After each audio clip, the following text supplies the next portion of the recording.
Hey, Coach. All right, I think we're live. I'm going to check here on YouTube. We should have comments popping up here. Let me know if you guys can hear on YouTube. Let me know if you can hear on the Zoom. Actually, I need to. Popping up here.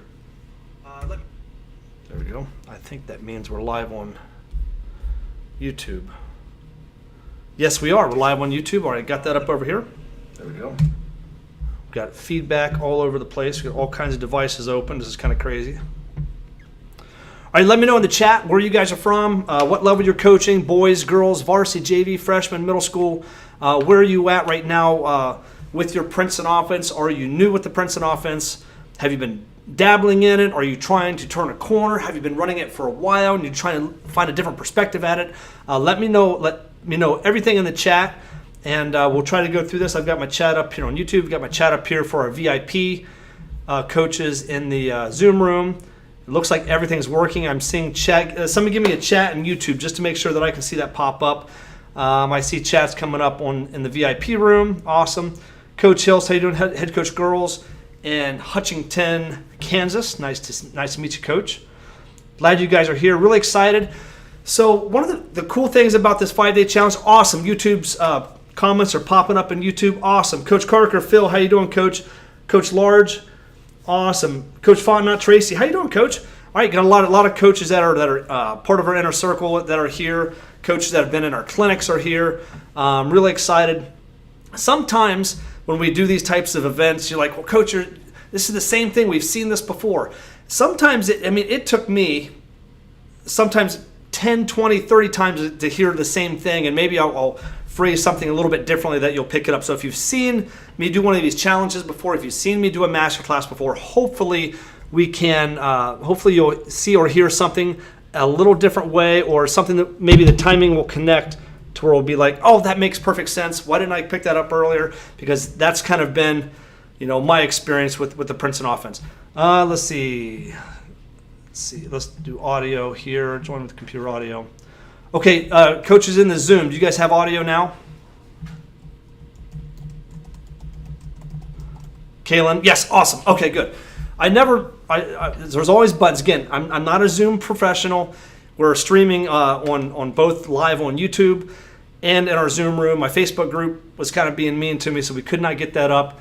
I do want to try. Okay, yep. Okay, we're going to use the recording from the YouTube, so perfect. Awesome. Okay, much better. Coach Breed Love, yes, awesome. We got Coach Cochran from Indy, Coach Meyer from New York, Coach Kennedy from Alabama. Awesome. I've been to Alabama. I might be going to New York in November, Coach Meyer, to see Coach Carker. We might be running up to work with some girls up there. So awesome. We've been to California, been to San Antonio, been to Indiana, running coaching clinics the last couple years. So if you are not familiar with me, so let's go ahead and get this thing started. If you don't know me, okay, actually, before I get to me, let's just talk about what this challenge is going to be. So in this is a 5-day challenge.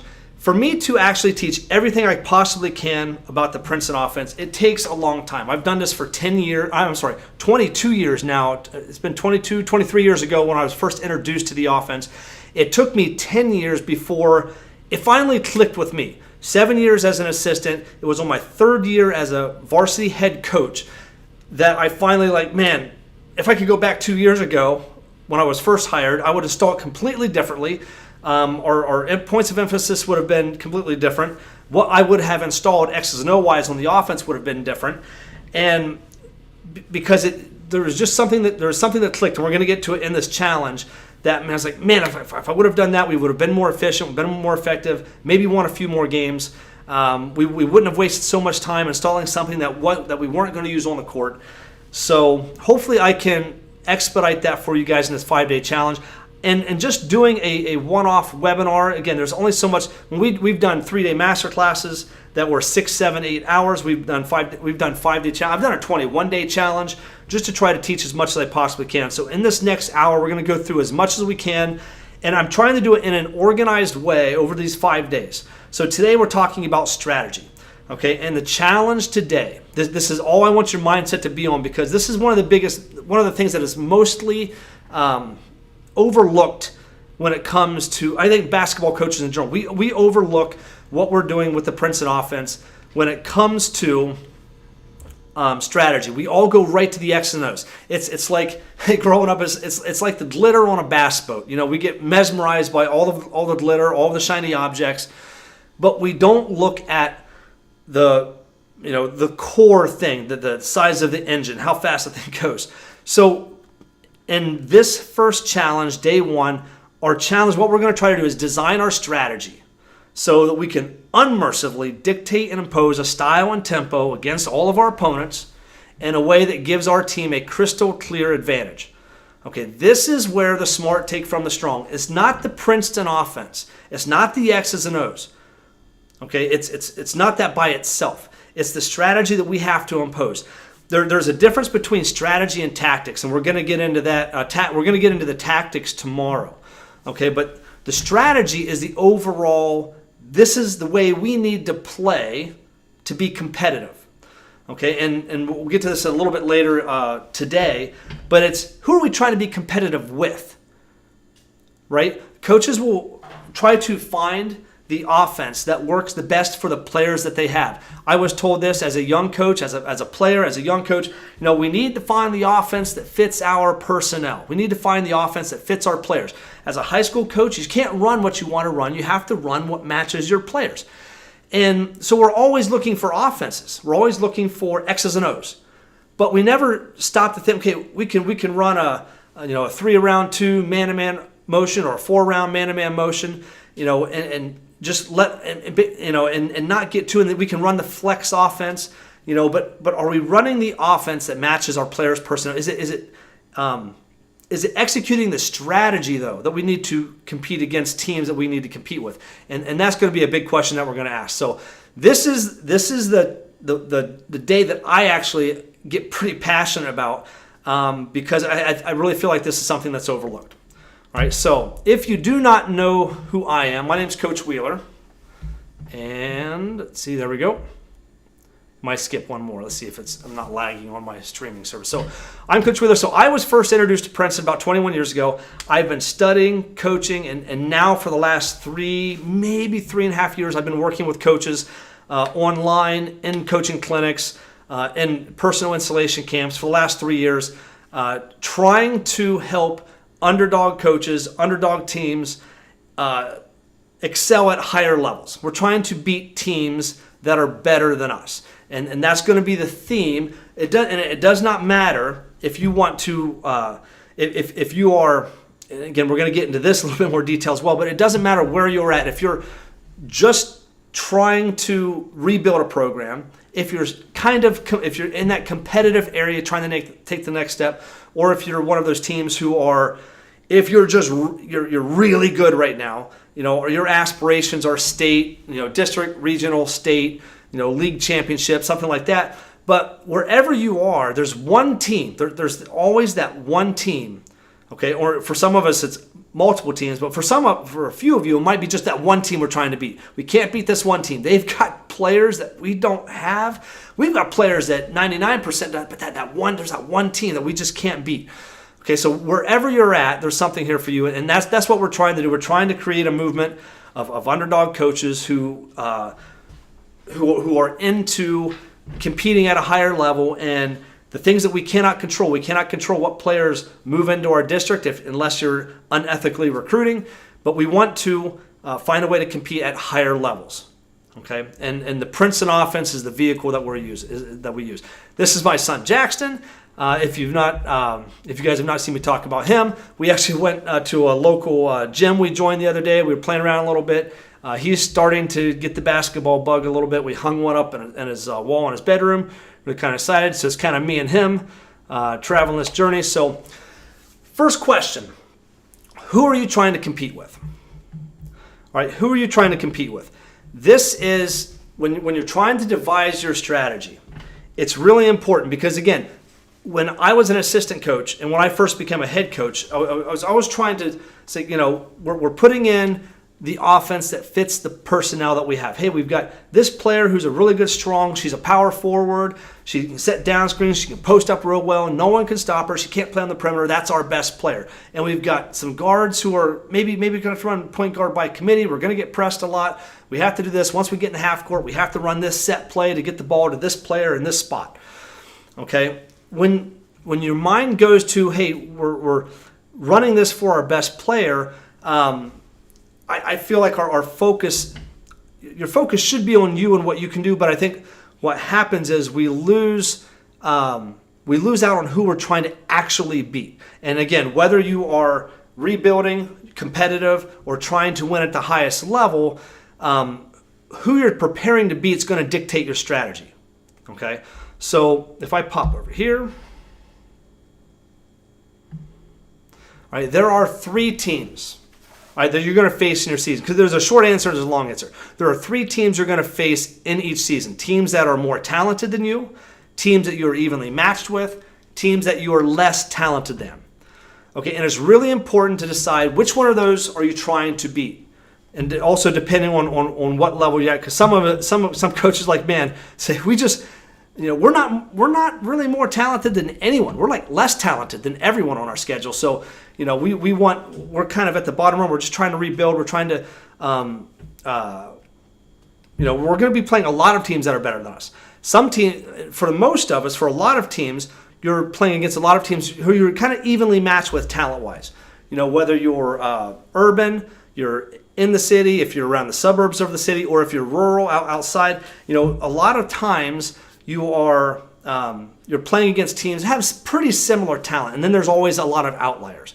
When I was in school, I played in a small school, rural, outside, about an hour outside of the city, and when we were playing teams in our league, there was no one like, well, these kids are so much more athletic than us. But when we got in the tournament and we were playing a smaller city league team that had better athletes than we did, we're like, what do we do now? So these are the 3 types of teams you're going to face in a season. All right, you're either more talented than you're evenly matched, or you're less talented. Those are the 3 buckets that I put it in. And let's go. I'm going to go through these one by one. So, teams that you're more talented than. All right, these are the games that you should win. All right, but every now and then you get upset. All right, and this was me, my 4th year as a head coach. We were going in. I'm sorry, this was my 4th year as a head coach. We were going in against a team that we had probably not lost to in 4 years, and we went in there expecting to win. We got upset. And we lost we were down 15-20. We came back. We made it a 2-3-point game. For whatever reason, we played down to level competition. We didn't expect for it to even be a fight. It didn't say that on a scouting report. It didn't say that our players knew the opposing players. Like, there's no way that we can lose it, and we get upset on that one. Okay, but for the most part, teams that you are more talented than. It's kind of like the games you can just show up and be ready. You can just show up in these games and win. These are the games, and if you put it in maybe a point scale, these are the teams, if you look at your schedule and say, hey, we're 10 to 15 points better than the team that we're playing tonight, or the team that we got coming up next week. We're 10 to 15 points better than them. If you just look at us on paper, okay, now once you get on the court, the court is, that's where the truth all happens. But you look at it and say, hey, we're probably 10 to 15 points better than these teams. The teams that we are more talented than. We should just show up, we do our thing, and we should win. And then every now and then we get upset. All right, teams that you're evenly matched with. Hopefully this is the bulk of your schedule. These games, to win these games, this comes down to discipline, execution, and then some nights it's just one player getting hot on your team or their team. And hopefully we are to the point where we are winning more of these games than we're losing. Okay, if we're winning 6 out of 10, 7 out of 10, 8 out of 10, we're in pretty good shape. When we're playing against teams that are evenly matched talent-wise. That's kind of what we would hope to win. We don't want to be losing more than these games. Or if you're losing more of these games than you're winning, team's probably not disciplined, probably not executing, and maybe you don't have that one player who can win you a game in crunch time. Okay, it's usually one of those 3 things. I had a coach tell me, one of my assistants told me that when he was in college or he coached with another coach that was very successful. He said, look, in the last 2 minutes of the game, or 3 or 4 minutes of the game, if you're within 4 or 5 points, if you lose, that's on the coach. And I kind of I was like, that's a lot of pressure on the coach, but it kind of makes sense, because teams that win those types of games, because if you're in the game like that, it's probably because you're pretty evenly matched. And the teams that are more disciplined, the teams that execute, the teams that have that, maybe that one player, maybe 2 players that can just go off and just make plays, you pull off those wins, right? And then the third one is the teams that you are more talented. I'm sorry, this should say teams that you are less talented than. So that's a little edit there. So these are the games where you are 15-point underdogs or more. Okay, and that should say teams you are less talented than. But these games you're a complete underdog. You might not even have any business being on the court with this team. Okay, this is the team where you look on the scales like, man, I don't know what we can do. That's probably an L. Okay. And we all have these teams on our schedule. And for the most part, we lose these games. All right. Now, there are some of us who are maybe at this point where we're at a competitive level. Sometimes we upset these teams. Okay, especially if we have a strategy in place, if we have a plan in place, if our players are good enough.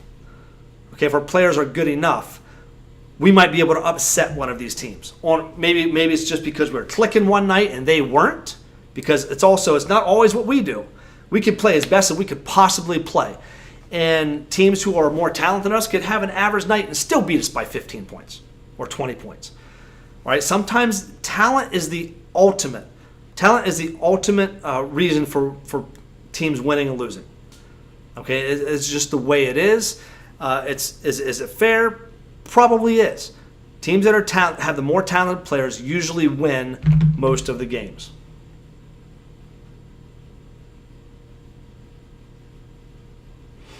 All right, so all things equal, talent wins. And that's the point of looking at this. Are you more talented? If you look at your schedule upcoming for this year, are you more talented than most of the teams on your schedule? Are you equally talented as of most teams on your schedule, or are you less talented? Okay, and then the decision is going to become, I'm jumping ahead just 1 second there. There we go. So the question is going to be now is, which one of those teams do you want to prepare for? In my mind, when it comes to strategy, okay, and this isn't something that everyone likes to hear, but if I were to go back and coach tomorrow, if I were hired back, and I'm not currently coaching now, if I were to go back and coach tomorrow, I would look at the players that I have, and I would look at the players on my schedule, and I'm like, okay, what are our aspirations? Do we want it to compete for league titles? Do we want to compete for district titles? Do we want to have a culture that, hey, maybe it's going to take us a few years, but we want one of those teams that's going to go deep in the state, year in, year out. We want to build one of these kind of programs where players move into because we're always successful. I think that's where most of us want to go. And to do that, I personally feel, because again, depending on where you're at, okay, if you are rebuilding your program, you're in one mindset. We've got to change the culture here. We've got to start. We have to learn how to be competitive. Okay, if you are a program that's competitive, hey, now we're competitive. We're in all these games. Now we need to learn how to win. Okay, and once you start winning, if you're one of those programs, hey man, we're winning most of our games now. Okay, now we need to win the big game. Okay, in all instances, I feel like the ultimate goal is how do we beat the teams who are more talented than us? That's where my mind always goes. We could be the best team on my schedule, but once we get deep in the tournament, there's that one team right there that if I'm running a dribble drive offense and they're running a dribble drive offense, all things equal, if they have better talent, they're probably going to win. If we're running the exact same strategy. If we're both running a European ball screen offense, or if we're both running the flex offense, whoever has the best talent, if we're both trying to run the same tempo, if we're both trying to run and gun, if that team's got better players and if they're better running and gunning than us, talent's going to win, all things equal. So in my mind, my strategy is going to be once I get to the toughest team on my schedule, whether it's regular season, league, tournament, wherever you at. And if you're an underdog just rebuilding your program completely, it's like, okay, maybe we're not trying to beat the best team on our schedule, but maybe we're trying to beat the middle of the pack because we're so far down at the bottom, we can't even think about that level, but we want to try to at least set a goal that's realistic. So maybe we're going to try to beat the teams that are 15 points better than us, not the teams that are 30 points better than us. So hopefully that point's kind of coming through. And but I want to always prepare for teams that are better than us. Okay, and sometimes if you have the players, for the most part you have more talented players, because a lot of and the reason I'm saying this because a lot of coaches want to run the Princeton offense up tempo. And if you want to run it up tempo, I think that's great. I wanted to run it up tempo. But one of the beauties of the Princeton offense that we're going to get into over the next 5 days is, can you run it up tempo some games and then slow it down in those games where you're like, hey, that team's they want to go up tempo. They have better players than us. They're better at up tempo than us. But we're better up tempo than 70% of our team, but there's 70% of our schedule, but there's that 30% that we're just like, we just can't. No, we can't run. If we run with them, it's going to be they need an off night and we need a stellar night for us to actually win that game. So in those games, maybe we need to bring it back down a little bit. And that's where I think the beauty of the Princeton offense is, because I think it's the most flexible offense there is. Okay, so let's talk first about style. Okay, so when we're talking about our strategy, the big thing that we need to do is we need to find to counter a team. Again, all things equal, talent wins. So what I look at as strategy, I kind of think of style, I think of tempo, I think we need to find a way to play that contrasts the teams that have better talent than we do. Okay, we want to contrast that style. So if I'm going up, if I've got kids from the country and we're playing kids from the city and we're both our schools are the same size and we're in the tournament and they want to run and gun and score 75 points a game, I'm like, we average 50. We can't let that game go to 75. Okay, or maybe you're that team that is more talented but less skilled. And like, hey, if we get in a grinded out game with our talent, good defenses, fundamental defenses, we're gonna struggle with that. We need to let our talent, we need to speed this game up a little bit. Okay, so there are 4 methods to contrast your style, okay, depending on the players that you have and the teams that you're competing against. All right, the first way is we can play faster. All right, plain and simple. When I became a head coach, I wanted to play fast. I coached girls for 7 years. The great thing about girls, we never had the best talent, but we ran a pressure style defense, and everything that we did was defense was our number one winning strategy. We're going to pressure, we're going to deny, we're going to bother, we're going to turnover, and I would say 70% of our points are probably in fast break, off transition, off of turnovers, off of offense, off of defensive rebounds, just running up the floor and scoring as fast as we could. We're not that skilled, but we could train them to do that one thing defensively really well. Then when we had that special player come in, she took us to 19-win seasons. Okay, so the number one way to contrast your style is to play faster. Now, what I learned when I became a head coach, I wanted to play faster, but that worked against about 50% of my schedule because of the way that our talent was. When I played the top 50% of our schedule, man, those teams are just better playing faster than us. Hey, these teams that are really disciplined in the half court, we can't deny them. They're doing something offensive. They're just more skilled than us. They're more physical. There was one team that was more physical than us, and it didn't matter how fast we tried to play.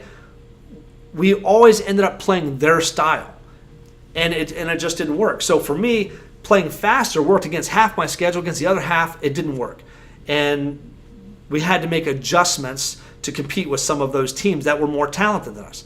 Okay, so the second way is to play slower. Okay, so maybe you are, again, one of those programs who you don't have the naturally gifted athletes. You don't have the kids that play basketball 365 days a year and just eat it up and just love it. But you're playing against teams who are better than you, or you know that you're gonna, even if you are a very competitive or a winning program, but there's that one team. Doesn't matter what we do with that one team, they just out-talent us. They beat us by 10 points. They beat us by 12 points every single time we play them. They just have more playmakers. We try to run with them. and we still keep it to 10, 12, 15, but we haven't beaten them in 3 years. In that one game, maybe we need to slow it down. Okay, and a lot of our teams that are rebuilding or competitive, maybe slowing the game down to a point to where, like, man, this is really frustrating for our opponents. Maybe that's the strategy, that's the style that we need to implement. All right. The third way to contrast your style is to play physical. Again, playing in a rural, outside of the city, it's kind of like Big Ten. Or how many of you have played those, especially for our boys coaches? How many of you have played that team, and that's a football school, and half those kids on that basketball team are football kids, and it's like they came right off the field baling hay. They come out and they just set screens. They're just more physical. They got catches. They just catch it, rip it. They triple threat, and they slow the game down a little bit. But they are so much more physical. When they rebound, when they box your team, they're strong. It's like kids playing against adults when it comes to the physicality of the game.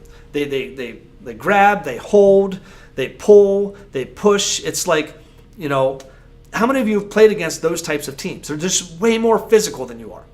Okay, and when you think of the Princeton offense, you don't always think more physical. Okay, but again, as we get through this challenge, you're going to see that you can use the Princeton offense to play faster. You can use the Princeton offense to play slower. Playing faster is the one that no one ever expects. Playing slower is one that everyone sees. That's actually the bad stigma that Princeton has, is it's a slow down offense. Okay, but it doesn't have to be a slow down offense. And I think we're seeing that change slowly. That mindset for coaches start to change. And we'll talk about that more in depth a little bit. So the third style is playing physical. That's how you can contrast. If you don't have the talent, but maybe you got kids that are just strong, maybe you're a football school, playing physical is a way to contrast styles who want to play fast, who want to play slow. Hey, we're just bigger, we're just stronger, we're just bigger, taller, stronger. We're just going to out physical you. We're going to make it a Big Ten type game. Like if you got Big Ten, you got ACC. Big Ten's going to be more physical. ACC typically has more talent, but when you can get them into a grind out physical game, that's one way to contrast styles. And if you can, whoever can impact their style more onto the game, they're going to have that advantage. I'd say, as a coach said, so we played one yesterday. It was a football on the basketball court, absolutely. And I tell you, they're so frustrating, those teams to play with, but it works. We've had teams that they're not as talented as us, but they were tougher than us physically, and actually because they were physically tougher than us, they were mentally tougher than us. Right, and that's a contrasting style. That is a strategy. Okay, these are just strategies. Right, we're not getting in the nitty gritty. We're not getting in the details. This is just overall strategy. Right, and the last one that I want, and maybe there's a couple more, but the last one that I want to emphasize is playing in space, spreading teams out. Right, this is absolutely and maybe my favorite of all of the different strategies and styles that we can implement. And again, not just Princeton, but just in general. These are just strategies in general. Playing in space. If you think dribble drive, the dribble drive offense is the one offense that I think spreads the game out more than any that has ever been created. And the reason is they take their players and they put them way down here on the baseline. And they're just, when you actually see the dribble drive, and if the coach actually puts them, because a lot of kids will stand up here like this, and it actually makes the court smaller. But if you actually see them, do it the way that is it Greg Campy at Eastern Western Michigan? It's Vance Wahlberg. All these guys, when they take their guys and they bring them all the way down here, and they got the two guards spread up top, it spreads the game out so much that it is like, man, if you've got the players that can space things out, that becomes extremely hard to guard. If you've got the players that can now, okay, when you're thinking dribble drive, if you have the players who can actually drive now and get into those spaces, okay, that is a strategy, okay, a style that contrasts a lot of other styles. If we can create space, and then we have players that off the bounce can get in space, dribble drive is an excellent offense. All right. When I think Princeton, You can also do things to spread things out so you can score off the dribble, but also with Princeton, you can spread teams out and play off the pass, off the cut, especially off of the cut and moving the basketball. And again, we're going to get into the X's and O's and the tactics tomorrow as well. Okay. So these are the 4 methods to contrast the style of the opponents that you're going to see. So you have to take into effect, one, what kind of players do we have? Okay, and what kind of players are we competing against? All right, and where do we stand? Are we rebuilding? 8 out of 10 teams are better. 18 out of the 20 teams on our schedule are better than us, more talent. Okay, maybe we're not going to try to beat the best teams on our schedule, but maybe we're going to try to beat the middle of the pack. That's where we're shooting at. If we can beat some of the middle of the pack, that's who we're going to train to beat. Okay, how do we need to do that? Do we need to play, if we played fast, could we beat the teams that are middle of the pack if you're a rebuilding program? Do we need to slow it down to a crawl? Do we need to just get more physical? Okay, and again, this comes down to the players that you have and the players you're competing against. Or do you need to play in space? And any one of these could be the right answer. Okay, and again, it's just not your players. Sometimes it's also your personality. And sometimes when coaches say, hey, you need to coach your personality on the court. Now, I think you need to coach your personality, but when on the court, X's and O's, sometimes, and I have to check myself on this as well, sometimes when we think, well, but my personality is up-tempo, play fast, well, that's also kind of ego, right? Okay, I wanted to defense, I want to deny everyone man-to-man pressure, keep them on the sideline, no middle drive, deny. I wanted to run fast, try to score in transition. If we couldn't, I wanted to get into my offense fast and just go. I wanted to score fast. But that was my ego wanting, it was not necessarily my personality. That's the way I personally wanted to play. And then it took me 2 years to realize, we might need to slow things down a little bit to compete with teams that are better than us. Okay, so sometimes when they say, especially younger coaches who are watching this, a lot of our more experienced coaches have figured this out, but sometimes our ego gets in the way. Say, hey, this is my personality. I'm going to slow it down, grind it down, coach. I want to control everything. All right, that was kind of me. Okay, I wanted to control everything. I wanted to play fast, but I wanted to control everything. And sometimes I didn't put my players in position to be as loose as they could to go out and make plays. So I had to make some adjustments on that. Okay, so all right, so those are the 4 ways that we can contrast style. All right, so think about the players you have, all right, and think about the players you're competing against. Who are you trying to beat? If you're rebuilding, you're trying to beat maybe that middle of the pack team on your schedule. If you're competitive, I think you're trying to beat, how do we beat the best team on our schedule?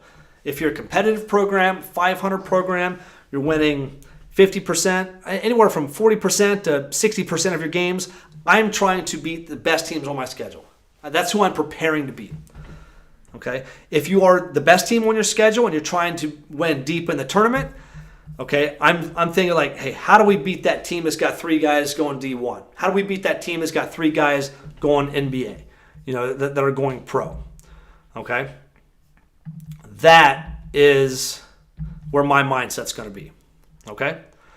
All right, cool. All right, so let's move on here a little bit. Okay, now let's talk Princeton. All right, let's talk the Princeton offense and how the Princeton offense relates, right, to all of these strategies. Okay, we're going to get into this a little bit, and then tomorrow, day 2 of the challenge, that's going to be X's and O's heavy. That's when we're going to get on the board. We're going to go crazy over the core X's and O's, and we're really going to start talking about how we can implement these strategies with the X's and O's. Okay, and again, that's what most of us want to see. Sometimes I feel like, man, so we can't overlook strategy. We have to talk strategy. Okay, because you could put in certain different core series of the Princeton offense, but if it doesn't match the strategy that you need, not only to just to compete on a nightly basis, but the teams that are, if you're running the point series, but you're running the point series up tempo, and then you run into that other team that's an up tempo team, and you don't have something built in to slow it down. That up tempo team, again, all things equal, talent's going to win. Okay, so and this is let me actually use. We're going to talk about skill work a little bit later in the challenge as well. When we teach all of our guards how to score in the post. I teach everyone how to score in the post. A lot of teams will say, well, if you don't have 3-point shooters, you can't run Princeton. Like, well, if you don't have 3-point shooters, you can't run, it's going to make every offense worse. Okay, but what I like to do, whether we can shoot threes or not, is I teach everyone to score in the post. And when we start teaching moves across the middle, if I'm 6 foot, if I've got 5'9" guarding me, I'm going into the middle and I'm just going to jump hook. I'm going to get him to the middle and I'm just going to jump over the guy because I'm more talented. I'm 3 inches taller. I've got fundamental skills, but I can just jump over that guy. Okay, so for coaches who are worried about running Princeton as a slow down offense or slowing it down, okay, what you're going to discover is, hey, on the nights we need to slow it down, we can slow it down. But on the nights we're 6 foot and they're 5'9", we're just going to go jump over those guys. Okay, you can run the offense a little bit faster on the nights where you're just more talented. Okay, you can get to your scoring position, you can get to the scoring actions in the offense, and because your players are better, boom, coming off a ball screen, you're getting to the rim. All right, and scoring quicker against those teams. It's just a jump hook over a kid that's 3 inches, 4 inches shorter than you. But when you have that team that, hey, I'm 6 foot in the post, and now I've got 6'3" guarding me, I'm not going to give up in the post. I'm still skilled. I can still score down there. But now we teach, all right, different methods of scoring. We teach we teach hook shots. We call them slide hooks off of the glass, not over the middle like magic, but off of the glass where it's actually a very much higher percentage shot. But with that hook shot, we can create space. And now a less talented player, a less naturally gifted 6 foot, I can compete against 6'3" in the low post and still be a threat. That's what we're trying to do with Princeton. So that one, hey, if we're better than the team that night, but we just go out and we can run our offense, and the scoring actions are going to happen faster. Okay, maybe we can make a couple adjustments for that game. We can, hey, we're not going to look at this scoring action or that one because we want to get to this one because this is where we're better than these guys. Okay, but when you play against that team that's better than you, okay, now we've got to be able to, methodically take this defense and dissect it a little bit, make them guard us a little bit longer, make them make those mistakes so that we can take it to them. Okay? That's the analogy that I really want to get across. Okay? If you're better than a team, so if you want to play up-tempo, or if you want to slow it down, or wherever you're at, just think of it this way. If I'm 6 foot and the kid guarding me is 5'8", 5'9", I'm getting in the middle. I'm just backing him down. I'm going to make him. I'm going to go up and score. All right? But if that guy's 6'3", okay, now I've got to be more skilled. I've got to get in here and I've got to have another level to where I can slide hook, I can up and unders, I've got different moves to where I can get that 6'3" kid leaning and going a different way and I can create separation. All right. So what is the Princeton offense? All right. In the grand scheme, all right, my definition is the Princeton offense is a structured motion offense. All right. I do not believe every Princeton offense should look exactly the same. All right, if you're learning the Princeton offense, hey, I want to run the Princeton offense like they run the Princeton offense. Or I want to run or this coach says you always have to install the chin series first. Or this coach says you have to install point, and then you get the chin, and then you get the low post. Or you always install chin last because it's the easiest one to learn. In my mind, I might be coaching a team that never runs chin because we don't have the personnel to run chin. Well, we might never run the point series because we don't have the personnel to run the point series. The Princeton offense, as I'll get to on the next slide, I think it has to be designed to what your personnel and the strengths on your team in concert with the strategy that you're trying to compete with. So in the grand scheme, kind of breaking it down, the Princeton, it's a structured motion offense. All right, you can go left, you can go right. There's options. Jim Burson at Muskingum University, actually here in Ohio, was one of the first coaches. Sports Illustrated called him the maven of the Princeton offense. He was the one who would, and I'm not going to go deep into this story. It's a great story, but Princeton coaches, obviously, the true guys, the goats, the Princeton Mafia, the actual guys from Princeton, they would never, Carmody, Carrill, Joe Scott, John Thompson, these guys would never share anything about the Princeton offense. It was, coach would call, hey, coach, can I come watch practice? Coach, can I get some film? Coach, can I learn the Princeton offense? Like, no, we figured this out. This is ours. Learn it yourself. Click. And that was actual conversations that would happen. Jim Burson at Muskingum was one of the first coaches who would actually say, hey, you do the work, come show me that you did the work, and I'll give you the offense. Okay? And Jim Burson called the Princeton offense, his version, optional phasing. He called it the optional phasing offense, which I think is maybe the best description. So I don't want to just completely steal it from him. But basically, your players have the option to do this or to do that, whatever that is. Okay, you can run low post or you can run chin. If low post is not open, you can run chin. Or if chin's not open, you can run point. Okay, depending on what you installed with your team. Okay. Why teams run the Princeton offense? There's three main reasons that I'm going to talk about here. The first reason that Pete Carrill came up and designed the Princeton offense, the first, and you talk to those true Princeton guys, they will say that the number one reason is to take the tension out of the game of basketball. All right, you have to take the tension. All right, and I say, and the way that I usually word this when I'm on the court talking to coaches is, we don't want to fight our opponent's strengths. Right? Or if our opponents are faster than us, all right, if they're quicker than us, if they're longer than us, I don't want to V-cut against that kid and try to get open. That kid's faster than me. I mean, noticeably faster. And you want me to V-cut to get open to start our offense? Okay, that's tension. That he's just naturally more gifted than me. He's more talented. What do? You want me to go one-on-one and try to V-cut and out? And sometimes that works, but hey, guess what? The kid trying to get open in the wing, oh, maybe I do get open. But the kid with the ball, he's doing the same thing against someone that's more talented than him, turning him left, turning him right. They both have to, the point guard, the guy with the ball, has to create space to make the pass the same time that the kid V-cutting against a quicker kid's trying to get open. All right, that's tension.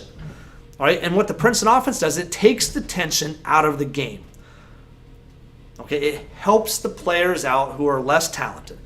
All right, if you've got a more talented wing, hey, if I'm 6'3" and I'm athletic and I'm quicker than the kid guarding me, maybe he's 6'1", maybe he's 6 foot, maybe he's 5, whatever.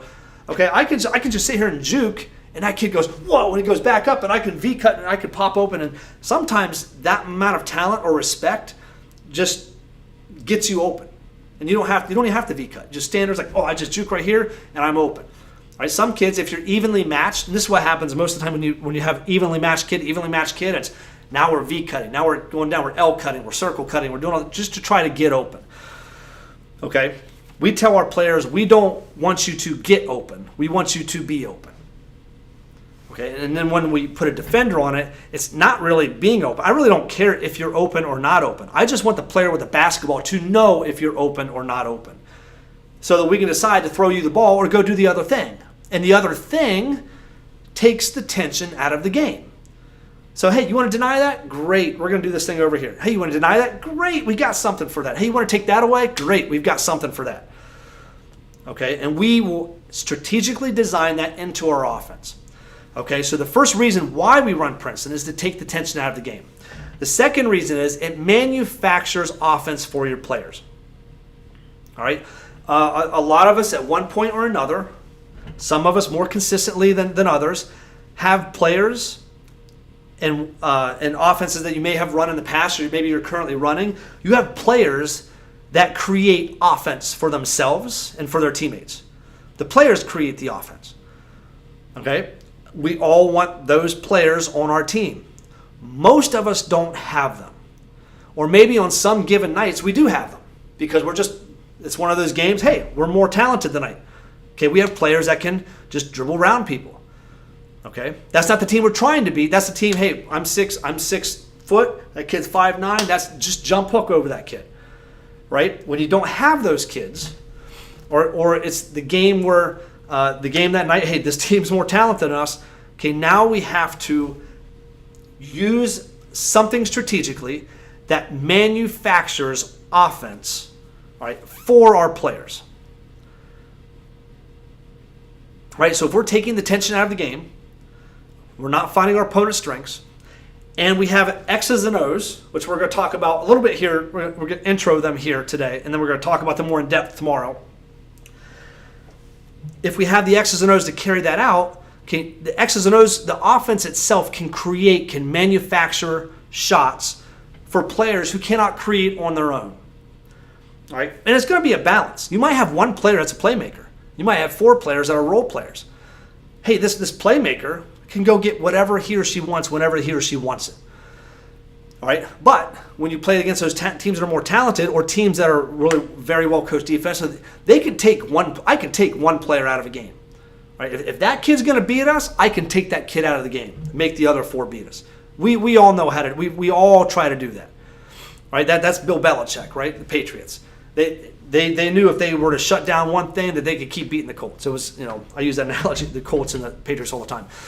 But if you can take away the best option, and now you leave the other 4 players to fend for themselves, if you don't have a strategy, if you don't have an offense that can manufacture for those players. So you can turn if you can turn your role players into threats on the court, all right, now we're in business. That's what we're trying to get to, okay? All right, so take the tension out of the game, manufacture offense for your players. The third thing is we want to force defenses to succumb to our tempo, our style, our will. All right, the Princeton in dictating this is our strategy, dictating our tempo, dictating our style, our will. If we can, and not just, we just don't go into the game and do that. We just go in the game and we force that other team to submit to, hey, this is the way this game is going to be played, whether you like it or not. Okay, maybe you don't have the players to do that yet, but that's what we're trying to get to. Okay, so maybe because all in all, there's 2 ways to win. You either have superior talent, all right, with a strategy that's good enough. If you got better players, right, and some teams can just go out and open gym ball and they can win games and no one can beat them just because the players are that talented. Okay, or maybe they have an offensive strategy that's good enough. Okay, or you have superior strategy with players who are good enough, just skilled enough. That the combination of the strategy with the players who are just good enough. We're not better than, we're just good enough. That's when you can say, hey, I don't care. You can come out and deny us all you want. We're going to go back door and that next one's always going to be open. Okay? Or they start taking that second one away. Boom, I can spin and I can go on the other side of the court and we can do this over here. We'll have all of that planned out in our offense. Okay? I would rather have I think the superior strategy is easier to come by than the superior players. Okay, and most of us are high school coaches, can't recruit, right? We cannot unethically recruit, right? And none of us, and I'm sorry if you're here, but we don't want to unethically recruit. There are ways to ethically recruit. Absolutely, there are ways to ethically recruit. And it's, when you get right down to it, it's just building a program that wins, and then players will come to you. That's basically the way to ethically recruit. There's other things, but again, beyond the scope of what we're talking about. Okay? All right? I'm just going to scroll through here. Okay. Don't have any comments yet. So, all right, so on paper, okay, and on the court, what is the Princeton offense? There are, if the way to simplify understanding the Princeton offense, and again, when I learned the Princeton offense 20 years ago, I had a playbook, and I'm trying to find, I have all of my mentors' notes and clinic notes from the 70s. I'm trying to find it. He handed me like 5 or 6 pieces of paper. Hey, this is the offense we're running. This is like year 2, year 3. And it was the Princeton offense as run by Jim Foster when he was at Vanderbilt before he came to the Ohio State with the women. And it was basically, there was a low post page. There was a couple, like point screen away, point over the top, point down the middle page. There was something we called ball and chain. There was maybe the open series, and that was it. And it was just the first couple actions. It was like 7 or 8 pages, and they were all like set plays. So what we did is we ran the Princeton offense as set plays. And when I had the film that I watched, because 90% of what I learned I watched from watching film, not even practicing, because I could only do so much as a volunteer, as a freshman girls coach, as a JV girls coach. I could only do so much. When I became a varsity boys coach, that's when it's like, now let's throw everything to the wall, see what sticks.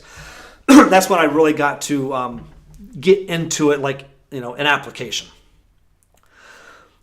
But 20 years ago, watching film, it's almost easier to learn the Princeton offense from film 20 years ago because everyone was running it the same way. And there were only maybe 4 teams, maybe 5, that were actually televised, and they were rarely televised. You could watch Princeton University, You could watch Air Force, which you had to get the Mountain West channel back then. It was so hard to find Air Force on tape. You could watch Northwestern in the Big Ten. That was the one that was on TV the most. And then when John Thompson III took over Georgetown in the early days with JT3 was running Princeton at an excellent level. And then Chris Mooney took over Richmond. Those were the teams in the early to mid 2000s that were running Princeton. And that was it. And when you watched them, they were all running it. I mean, they're all from the exact same tree. I mean, Bill Carmody, Joe Scott, John Thompson III, all were core assistant coaches for Pete Carrill in the 90s. They all, and I think all of them except Bill Carmody played for Pete Carrill. And then Chris Mooney played for Pete Carrill, but he also was an assistant for him. He was also, I think, an assistant for Joe Scott at Air Force. When he took over Air Force, I'm not sure about that. Don't check me on that. But these are all core guys. And they all, ran the offense and played in the offense in the 80s and 90s. They all coached as assistants, and they all they all run their own thing. But you could just hey, they're all doing the same thing when it comes to this. They're all doing the same thing when it comes to that. Now, when you find a team that runs Princeton, even those core guys are modifying it so much it doesn't look like it looked at all 20 years ago. And now, when you look at, I think I have a list of like 40. NCAA at least men's programs, and like another like 20 women's programs who are all running Princeton today. When you go watch one and then watch another, there are no X's and O's tactical concepts that actually look alike. Say, okay, they're running this, but that is completely different than anything I've ever seen. And if you're trying to model your offense off of something like that, you're like, it's hard to break it down to something that's simple and easy to understand. So I almost feel like, even with the coaches online talking about the Princeton offense, if you haven't coached it, it's getting harder and harder to learn today, just because of the not just the breadth of knowledge, but just all the different contrasting style, all the different styles and modifications that coaches are making of it. Even the core guys that are coaching. Joe Scott's Air Force again. Chris Mooney's still at Richmond. Those are the two core guys. The guys at Princeton, and there's is it Mitch Hedberg at Princeton? There's one other player who played on that 90s team that's still coaching, that they're running the Princeton offense. Those four guys still kind of run it a little similar, but again, it's just different than what it was. So I want to simplify the Princeton offense down to the core.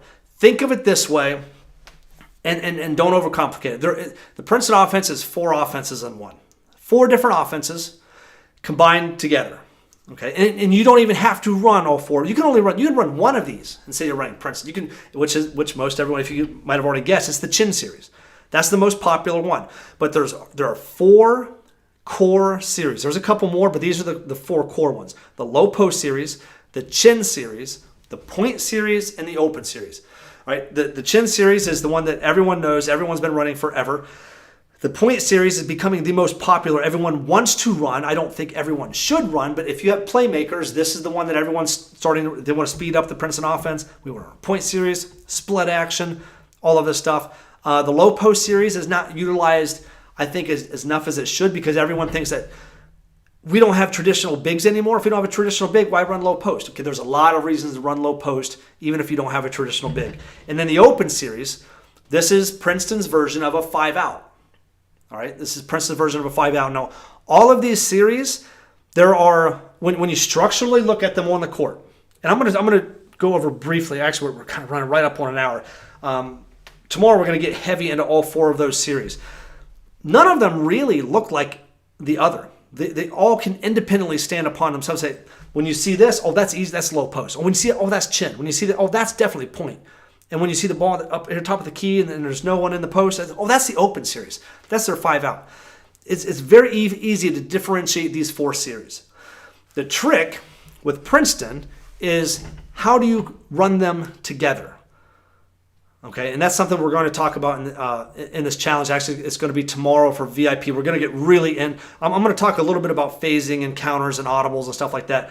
With the VIP, we're going to get much more depth than what we'll have time for on the whiteboard, breaking down the core concepts, the core movements of the X's and O's. Okay, but these are the 4 series. The low post series is 5-man focused. All right, I also like to call this a hub of the Princeton offense, because running low post into any one of these other series. It's like I'll tell coaches, hey, even if you have zero intention of ever throwing the ball into the low post, still run low post, because you can go from low post to chin, low post to point, low post to open, just like that, very easily. And you can use the low post series also as, say, just like a pressure release, okay? The chin series, this is Princeton's core continuity series. Okay, side note, rabbit hole, you can run any one of these series as a continuity. We actually teach that. But chin's the most popular because and the reason it's the easiest, and coach said, hey, it's the easiest to run, is because it's a continuity. It's like, for me, I describe chin as, if you're not sure about it's like a vertical flex. Okay, but you can have small guards and be successful with chin, whereas coaches who run flex, I think coaches run flex because it was the most popular offense, easy to run back in the day. But if you didn't have tall guards, we'd have teams run flex against us, but they had little munchkins, and we're 3-4 inches. You throw it down to that kid, I'm going to wall them up, and they're not going to be able to score in the post. So if you don't have tall guards, flex isn't going to work. If you have tall guards or short guards, the chin series works very well. The point series is for teams with playmaking guards. If you have one really good one, or at least two players who are serviceable, maybe even, and then maybe one role player that can come off of a ball screen, can make decisions, got a 5-man that's got decent decision-making ability. All right, the point series is for those teams. The open series is spread defenses out, all right, with zero help side. All right, so now we're really trying to compromise the defense. All 4 of these series has little things that we emphasize that will actually manipulate the defense to do one thing so that we can get another. All right, and all of these offenses, or all of these, we'll call them series, they have, if you take something away, great, we'll go into this. And we can stay within that series. Or you take this away, boom, we can go into this. We'll stay within that series. Once you start combining them together, right, and what I'll tell, especially like I'll tell a beginning coach, look, pick the one of these 4 series that complements your best player or your best group of players. Maybe you got 2 guards. Pick the first series is the one that's going to complement your best players first. The second series, choose that one that's going to complement your team as a whole, the role players. All right, choose one of these 4 series that's going to manufacture for your players who are not role players. That way you can have more than just 2 threats on the court at one time. Most of the time I'll say chin.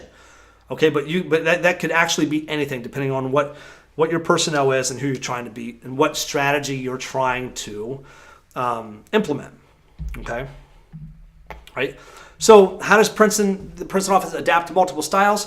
All right, so this is what everyone misses with Princeton. It is the most flexible offense in the game today. It's the most flexible.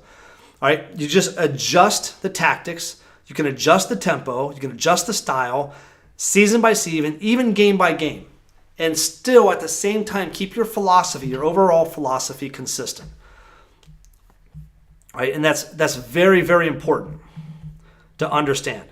All right, so if there are coaches here who are concerned about running Princeton because it's a slow down offense, the reason everyone thinks it's a slow down offense because everyone grew up, especially the older coaches, the ones who think that, because they grew up watching it in the 90s, in the early 2000s, and the only teams they've ever seen run Princeton is Princeton, maybe Air Force, probably Northwestern, and that's it. And all of those teams that run the offense that way, they run it because they don't have the talent of the teams that they're competing against. Princeton didn't just care about winning the Ivy League. They were evenly matched talent-wise. No one could, there's no college scholarships for athletics, right? So they're really good with the very wealthy kids who can afford it, or the very smart kids who can get they can get academic scholarships. But the Ivy League has no athletic scholarships. So within the Ivy League, talent pretty similar. Okay, especially back then, even today, if you watch Princeton last year, obviously go to the Sweet 16. If you watch Harvard and all these other programs, they've got different kinds of players now than they had 20, 25 years ago, 30 years ago. It's really fun to watch because they still play very rigid styles. You can see a lot of the Ivy League is really influenced by Princeton. If you watch now, I think there's a couple that are full Princeton other than Princeton. But the reason that they ran that style is because Princeton didn't just want to win the Ivy League. They knew that, hey, we're evenly matched. We're going to be more disciplined. We're going to out-execute everyone, win the Ivy League, go to the NCAA tournament. And they knew it didn't matter if they were the 8 seed or the 20 or the 16 seed. Doesn't matter what they were. They can go in as the 8 seed, and the 9 seed is going to be better than them, more talented than them, more athletic than them, and they needed to find a way to compete with that program. Okay, so that's why they had to slow it down. If most of us, how many of you watched Georgetown in the mid 2000s when they had Jeff Green, when they had Roy Hibbert, when they had all these athletes, maybe the best athletes ever? How many of you have seen NC State run the Princeton offense in the early to, I would say more so early to late 90s, early 2000s? NC State, Herb Sendek was about to lose his job, and he's like, we got to do something different. We can't compete with Duke and UNC. We can't. And with the same athletic players who are not as athletic. I mean, they're super talented. I mean, they're like in the 90 percentile. But you got Duke, you got Duke, you got UNC, you got all these other ACC programs who they're in the 99 percentile. And that gap is even huge for them. But what they did is they switched up their strategy, switched up their style. NC State got competitive. Herb Sendek kept his job, went to Arizona, bigger job. Okay, so that's just a couple examples. All right, so and when you watch it today, it is the most flexible offense. You can run it up tempo, you can slow it down. You can run one of those 4 series, all 4 of them, 2 of them, 3 of them, and you can fit them together the way that makes sense for your players, for your team. And again, you can skip over some of the mundane false motion, what coaches will call false motion, that slows the offense down and slows it down on purpose. If you watch Princeton in the 80s, like say 89 versus Georgetown, you see them purposely throwing the ball to their 5-man at the top of the key, and then you would see, what's his name? The 5-man, they were like, they didn't go outside the foul line. And they could just run their offense and run the shot clock all the way down, shorten the game down. They would control the style of the game. Okay, but if you want to speed it up, you can speed it up like Richmond, like Georgetown, like NC State, like a lot of programs are running it today. If you watch a smaller college, it's Nebraska Wesleyan. They slow the offense down. They speed the offense up relative to who's on their schedule. I had a coach tell me, he's like, man, have you seen Nebraska Wesleyan? I'm like, no, I haven't actually. It's like they run the Princeton offense faster than any program I've ever seen. And then this was when we did my original workshop, and we sat down and I was like, okay, we're going to look at Nebraska Wesleyan and their up-tempo version. And then I want to show you guys Richmond. How many of you guys watched Richmond? And no one had seen Richmond play yet, especially this one coach who said, hey, Wheeler, have you seen Nebraska Wesleyan? And we watched that one. Then we watched Richmond, and we come back, and he's like, whew. I was like, Nebraska Wesleyan, their feet are like in the mud compared to what Richmond's doing. Okay, so, but for when it in a relative manner, the way that Nebraska Wesleyan was running it, they had better talent than everyone else in that Division III they're D3 NCAA, I think. Was it D2? I can't remember. But they were more talented on their schedule, running Princeton at an up-tempo pace. But when you watch Georgetown or Richmond run, it was like, oh my God, these guys are like, it's like Princeton on steroids. I still don't think, and I don't consider personally, when you hear Princeton offense on steroids, I don't consider that Richmond, because when you look at Richmond in the A-10, they are not as talented as Xavier and Dayton and a lot of those programs year in, year out. The year that Richmond went into the tournament, they upset 3 teams in the A-10 before they got to the NCAA tournament. So I still feel like when I think the Princeton offense on steroids, I think NC State, I think Georgetown. Those are the type of teams that I think about when I get that. Okay, good. Rabbit hole, side note. Okay. All right. So, let's see. I tell you what, we're going to save the X's and O's for tomorrow. All right. Do you guys have any questions? Before we get, we're going to take a break, and the VIP, we're going to do a Q&A with all the coaches who are VIP, all the coaches who are currently in the inner circle. So coaches that are watching this on Zoom, we're gonna take a 5-minute break. I'm gonna come back to you guys so we can actually do some Q&A. You can tell me about your individual situation. We can work on that, and then we'll go into a little bit more in depth about what we talked about today and talk about a little bit of the X's and O's. Tomorrow, for everyone else in the challenge, tomorrow at 9 o'clock, we are going to break down, all right, the tactics. Okay, so today was strategy. Tomorrow is the tactic. Tomorrow is the X's and O's. So we're going to break down the low post series, the chin series, the point series, and the open series. All right, so that you can understand, hey, what are all these things? And then I'm going to try to, if I can, because again, I could spend 2 hours on low post. I could spend 2 hours on chin. I could spend, actually even more than that on just one series alone. But we're going to go through the core actions, the thoughts about how they manipulate the defense, because now that we're getting in the X's O's, we want to manipulate the defense and then utilize that within the strategy, whether we're playing up tempo, whether we're slowing it down. And we're going to do all of that tomorrow. Okay, so do you guys, anyone on YouTube, have any questions before we take a break and get to the VIP session? And if you guys still want to get VIP, I'm gonna actually, I'll send you guys an email. There's a couple more days that you can get VIP, and basically what I'm doing is we're having a coaching clinic here in about a month in Ohio. We also stream it live online, and to promote that, part of this challenge is usually we sell these tickets early bird at $147 and $197. Regular price is $247. But for coaches who are VIP, it's actually going to come to, it's a full 2-day clinic. It's like 12 to 14 hours on the court, real players breaking down the X's and O's of the offense, and just, I'll go into more detail about that later. But coaches, everyone who signed up for the challenge probably saw a little video or a thing about coming to the clinic. If you guys are interested in that, I'll shoot out an email. It's only going to be available for, I think, today and tomorrow. Wednesday, we're switching things up a little bit. And I'll let you guys know about that. So I don't want to go into any deeper than that. It's totally, completely up to you guys. But if you guys don't have any questions on YouTube, any questions about strategy, style, tempo, any questions at all? Coach Lars, thanks for sharing tonight. Looking forward to the rest of the week. Awesome. Yeah, I appreciate it. If you guys are getting good knowledge out of this or good information, kind of let me know.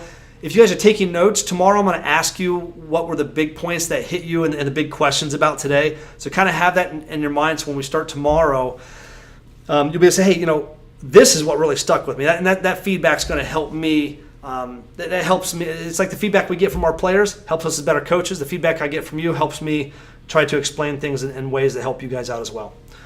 Okay? All right. If that's it, I'm going to go ahead and stop the... I'm going to stop the live stream, and then coaches on Zoom and the VIP, you guys just hold tight. We'll be with you guys in a minute. All right, thanks, Coach. I'll see you guys tomorrow, 9 o'clock p.m. Eastern. Thanks, Coach. And I'll email everyone direct links tomorrow as well. Vic, Coach Smith, how you doing? As usual, great stuff. Thank you. You guys are 4th year of running Princeton. Awesome. And Vic, you got to send me a message about that new job if you got that or not. All right, Coach, I'll talk to you soon. See you guys tomorrow.